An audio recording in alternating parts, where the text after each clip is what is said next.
Ang formula na ginagamit natin dyan, yung tinatawag na SW3, next principle. Ano ibig sabihin nun? Some people will appreciate you, okay, will accept you, or some people will join you. Yung pangalawang S, some people won't buy what you offer.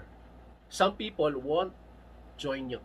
Ibig sabihin, may tao talaga na kahit anong gawin mo, hindi talaga bibili ng ino-offer mo.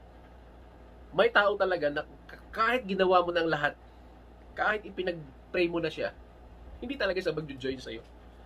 And maybe that people, that person is not designed for you. So you have to accept that. You have to respect that. But, there are people na hindi mo ina-expect. Basta, shinare mo lang, kwento mo lang, hindi mo ina-expect ka, and minsan hindi mo pa kaano-ano, and minsan hindi pa ganun kaganda ang pagkakakwento mo ng ino-offer mong opportunity, but they buy, they join you. It's because they are designed for you. That's why, kapag naiintindihan mo tong formula na to, hayahay ka lang. Malamang, chillax ka lang. Kasi naiintindihan mo eh. Some will join or buy what you offer, but some won't buy or won't join. So, master mo to. So, yung pangatlong S, pag ayaw, so what? Next. Find other people. Find other friends na magkakagusto ng ino-offer mo, ng sinishare mo. Di ba? Ang gaan lang. Tama? Oh, find new friends. Find new friends. Add new friends. Di ba? Magkipagkaibigan ka sa mga bagong tao. Bagong kakilala. That's the secret here. Then offer. Share.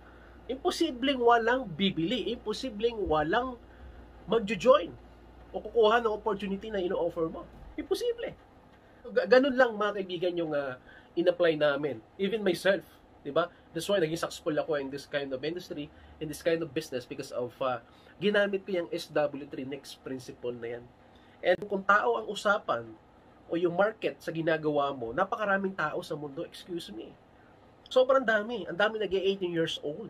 Ang daming nawawalan ng trabaho sa labas. Ang daming mga OFW na umuwi din sa Pilipinas at napapalitan ng mga panibagong OFW. Marami ding negosyante sa labas na naluluki, na naghahanap ng mga other opportunity to earn money.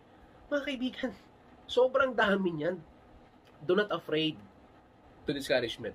You have to handle discouragement. You have to handle disappointment lang. Or you have to manage the disappointment na na-experience mo along the way habang ginagawa mo yung negosyo mo. Or kung nasa career ka man, or employee, along the way, maraming nakaka-discourage din. Pag-abroad, kahit saan ka na roon, napakaraming discouragement.